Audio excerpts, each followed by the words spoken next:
तो आज हम आपको ये बताएँगे कि हम हैव टू और हैज़ टू कहाँ पे यूज़ करते हैं। तो अभी तो मैंने जो वीडियो बना रखा है और यहाँ पे मैंने पूरा लिख रखा है, उसे हैव टू के बारे में लिखा है। और एक्चुअली मैं हैव टू और हैज़ टू दोनों का यूज़ सेम टाइम करने वाली थी, क्योंकि मैंने सोचा वीडियो बहुत लंबी हो जाएगी, तो मैं हैज़ पहले हैव टू बताती हूँ, देन मैं उसके बाद मैं आपको हैज़ टू एक्सप्लेन करती हूँ। और वीडियो मुझे डिटेल में भी करना था कि हैव टू को मैं डिटेल में यूज़ करूँ कि कैसे नेगेटिव और इंट्रोगेटिव में यूज़ करते हैं। तो मैं ये वीडियो मेरा बनाने का बस ये एक मकसद है कि मैंने बहुत, जब मैं पढ़ती थी, मैं इंग्लिश लैंग्वेज सीखती थी, तो उस टाइम पे मुझे बहुत स्ट्रगल करना पड़ा कि सब्जेक्ट, वर्ब, ये वो ऑब्जेक्ट, ये सब तो मुझे समझ में आता नहीं था, ठीक है? तो मैंने सोचा कि जैसे मतलब वह वो सब चीज़ें मैं जब सुन लेती हूँ ना, सब्जेक्ट, वर्ब, ऑब्जेक्ट, ये कुछ भी तो मैं इरिटेट हो जाती हूँ। मुझे लगता है कि ये ग्रामर तरीके से पढ़ा रहे हैं, तो मुझे ग्रामर तरीके से ना तो पढ़ना है, ना तो वो समझ में आता है, ठीक है? और ना ही वैसे कोई इंसान बोल सकता है कि ग्रामर के रूल्स याद करके हम चले बोलें, है ना? तो ऐसा नहीं होता। तो मैंने ये किया है कि मैंने एक-एक स्टेप को उठाया है, ठीक है? जैसे आज मैंने हैव टू उठा लिया, तो हैव टू हम स्टार्ट करते हैं कि जैसे हमें कोई चीज़, ये है कि हमें कोई चीज़ करना है। मैंने यहाँ पे पहचान भी लिख दिया है, कैसे हम पहचानेंगे। कोई भी चीज़ उसके उसमें जैसे कोई चीज़ करना है, करनी है, करने हैं, कुछ भी, या फिर हम कहते हैं कि हमको करना पड़ता है, या फिर ऐसा आ जाए कि जैसे यहाँ पे मैंने एग्ज़ाम्पल भी लिख रखे हैं कि मुझे बाज़ार जाना पड़ता है। तो ऐसा बोलना है कि नहीं, अरे मुझे ये करना पड़ता है यार, है ना?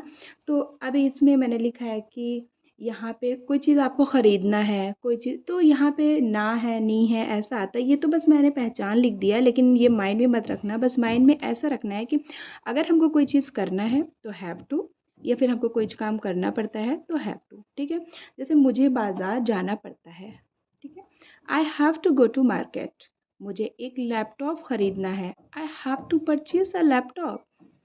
अब मुझे कहना है कि उम, मुझे बर्तन धुलने पड़ते हैं यार, यानी कि आप चाहते नहीं हो धोना, लेकिन करना पड़ता है ना। So I have to do the dishes. अब कहना है कि मुझे ड्राइविंग करना पड़ता है, मैं क्या करूँ?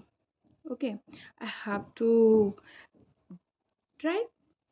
सो ऐसे ही, जैसे हम, ये हमारा हो गया पॉजिटिव सेंटेंस में, ठीक है? ऐसे ही हम निगेटिव सेंटेंस के लिए, ये मैंने लिख रखा है निगेटिव सेंटेंस का। ये मैंने इसलिए पूरा लिख के पहले से ही रखा है कि ताकि वीडियो बनाने में भी प्रॉब्लम ना हो, और अगर कोई चाहे बाद में सब कुछ समझने के बाद, क्योंकि वो स्क्रीनशॉट ले ले, ताकि वो अपना बार बार समझ सके अगर इनकेस वो कुछ भूलता है ना? तो निगेटिव में सेम ऐसे ही हमें करना है कि जैसे कि वहाँ पे हम हैव टू बोलते हैं, यहाँ डोंट हैव टू बोल दो, ये एकदम ईज़ी है। और ये हम, यहाँ मैंने ये आई, वी, दे, यू, और या फिर कोई प्लूरल के साथ आए तो हम हैव टू का यूज़ करते हैं, ठीक है? सो जैसे हम लोगों को हिंदी में बात नहीं करनी, मैंने यही सेंटेंस लिखा, हम लोगों को हिंदी में बात नहीं करनी है।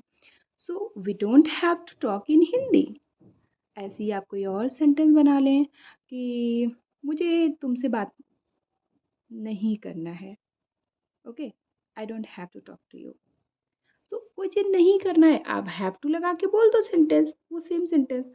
और इसी सेम तरीके से ये बहुत इजी चैप्टर है, और मुझे लगता है कि यही नहीं, मैं आगे जितने भी वीडियो बनाऊंगी सब ऐसे ही, मैं एक टॉपिक उठाऊंगी और उसको एक्सप्लेन करूंगी, और आप इजी बना सकते हैं उसको। उसमें अगर आपको क्वेश्चन पूछना है किसी को, तो आप डू यू हैव टू ऐसे स्टार्ट करेंगे, जैसे कि मैंने ये लिख रखा है, डू यू हैव टू। सो जैसे कि क्या तुम्हें आज स्कूल जाना है, पूछते हैं ना हम लोग, क्या तुम्हें आज स्कूल जाना है, do you have to go to school. क्या तुम्हें आज ऑफिस जाना है, do you have to go to office. Simple.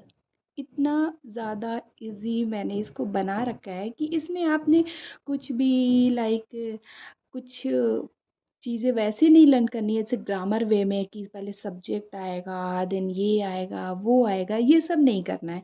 बस अपने माइंड में इतना रखना है, कोई काम करना है तो हैव टू लगा देना है, अगर कोई काम नहीं करना है तो डोंट हैव टू लगा देना है।